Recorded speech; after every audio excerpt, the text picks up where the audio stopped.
Today we're back inside of Diablo Immortal and we're bringing you a PvP build for the Necromancer. We've had a build for challenge rifts, a PvE build, and Ben is back today with his PvP build along with some tips. So Ben, why don't you start off and take us into this build? Well, how about wherever you want to start? Well, I mean, I will gladly start off here with the offset being Grace. You need the 4 set, that's the most important thing in the world, because this is 2/3 of your damage.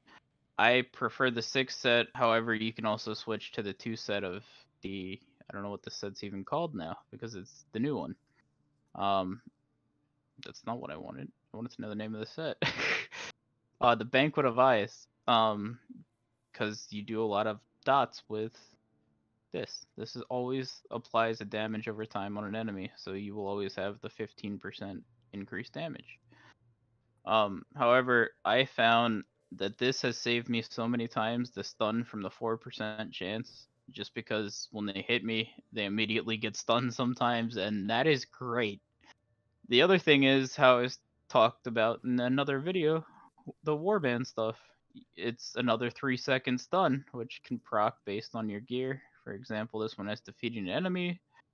Dash skills, defeating an enemy, dealing damage can trigger it. And that's just 20,000 damage and a 3-second stun. Most likely for most lower budget players, this will be like 10,000. And that's huge because it's another CC and BGs where you can just do damage. This helmet, based on what you're fighting, would change your bone spikes to pulse in an area. You want to use this against things like monks and barbarians, whereas ranged characters you would like to use the bleeding one. Let me see what that's called. This one, because you have 3 charges of this, you can spread them out and move when one teleports, because they're going to teleport out of your little area. You can catch them with the spikes to knock them up from these shoulders, which is huge. Because bone spikes will always knock away your enemies now. Doing this, if anybody's standing in this, they'll just keep getting knocked up for, well, basically until they're dead, which is really nice for melee characters, especially if you break the shield and use that, you're going to kill them every time. And if they're ranged, you're kind of just out of luck with that one. But the same would go if you would use this. You can catch a ranged after they dash away. You get to hit them with spikes to knock them up. And you can wall them and auto them, and they'll take a ton of damage, which is great. I used the bone spirits here for the skulls, just in case like there's monks and they come at you. You throw those out before you get in, hoping that it breaks their shield, because then you can knock them up and CC them to kill them. The Wraith form Fear, which is extremely important out of Glad for melee because they will be on top of you. And then Bone Wall is the pillar that knocks people up. All right, now you also mentioned your Paragon, right? Let's dive into That that. was And what I was getting to. this is Yeah. this is an interesting part right here. So first off, you want to use Gladiator, which is the most important thing. But when Cheat Death here goes on cooldown, you have 210 seconds. If you go out of the spawn, like the first spawn for BGs, you can switch your Paragon. So once Cheat Death goes on cooldown, I prefer to go to Survivor because you get damage reduction for every percent of life missing.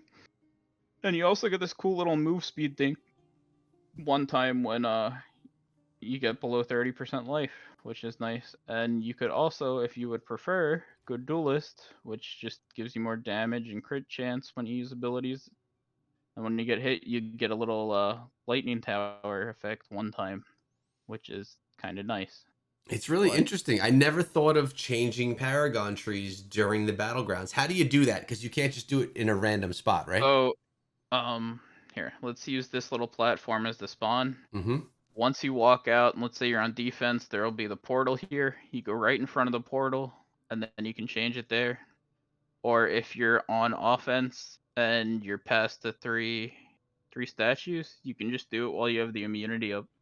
But it takes a couple seconds because it says something along the lines of you can't do that while in combat or something. Right, But right. it eventually goes away if you just keep spamming it.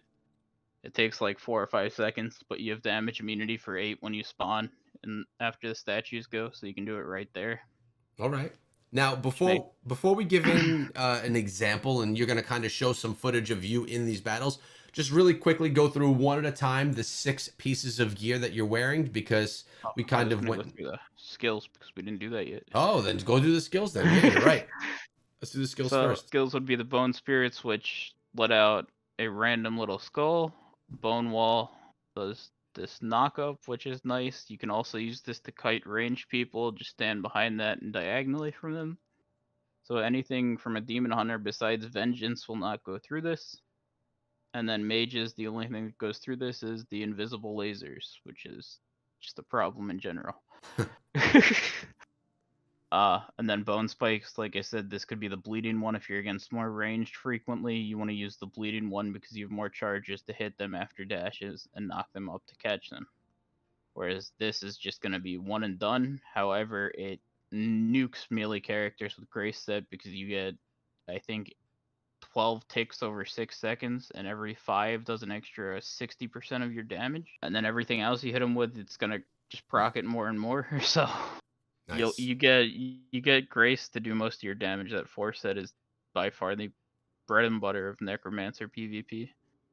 Wraith form with a fear that deals a little bit of damage, but that usually isn't significant. You use this for the fear. Nice. Now, again, go through those 6 pieces of gear really quickly, and then I'm looking forward to seeing you in battle, see what it actually looks like. Um, Crit chance is probably the most important stat for PvP because every crit's double unless you have very low armor pen, like I'm talking under 1,000-ish, Hmm. because then your crits are actually going to hit for less than, you actually do damage-wise. It's also important to note the Vengeance 3 set is extremely important for PvP because when this procs, you just get like an instant kill. It's just double damage for a second, especially with all the things that are hitting them as Necro.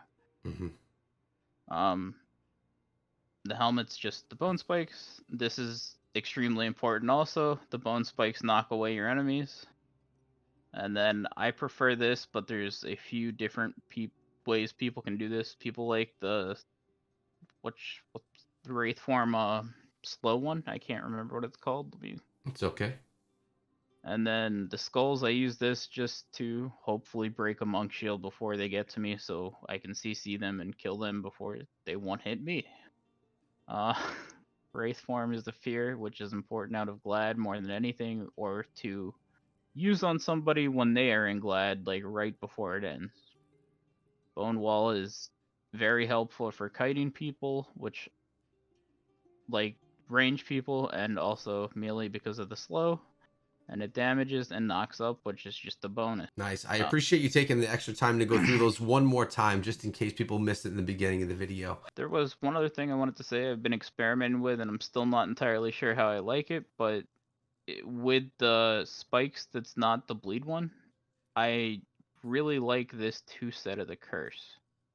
Because once it procs on them, it's just an extra bunch of damage for the 4-piece of grace set to go over, which my case is 11,297, but it is 60% of this number. It's like 61, I think, or something like that. But either way, it's always going to be 60% of your damage. Every 5 hits on that same enemy will always do that extra Huh. 1,000 or whatever amount of damage. 60% of your damage is damage. Interesting. More damage. I like that, man. That actually sounds like a good change right there. This is literally everything because I can't kill people without this. I do almost nothing. So Well, you're definitely at a disadvantage being a necromancer in PvP off the bat. So anything that you can well, get. I don't agree with that because we're one of the most crowd control heavy classes in the game. It's just we're not supposed to get kills, but somehow I always end up getting a ton of kills. I guess that's what I meant. We're not the killers out there. We're not the ones slaying as much. But hey, sounds like you know what you're doing. So why don't we go take a look at you in the battlefield, whichever one you choose to send, and get an idea of what it all looks like. Gladly. Ben, I want to thank you again for sharing yet another Necromancer build and your footage of you slaying in the battlefield. I appreciate you coming through today, man. Thanks. Hey man, anytime. Like I said, I will always make time to help people out here. especially free to play, because I enjoy the game, so I would like people to consistently, play the game so it never dies. Well, hey, you've made investments into the game. It would be lovely to see it live, and I really appreciate you coming through and sharing it with all of us, whether we're low spenders, free to play players, or whales ourselves. It's really great advice you're giving across the board. Ben, any last things you want to say before we head out for the day? Yeah, I'm nighttime with 1T on Ball and OCE servers. If anybody needs to talk or anybody wants advice, whatever, feel free to come say hi and talk to me. I'll gladly respond to everybody that I can. Well, thanks for coming through. I appreciate it. I know the community does as well. And if you guys enjoyed the video or found it valuable, make sure you subscribe so you don't miss out on tomorrow's video.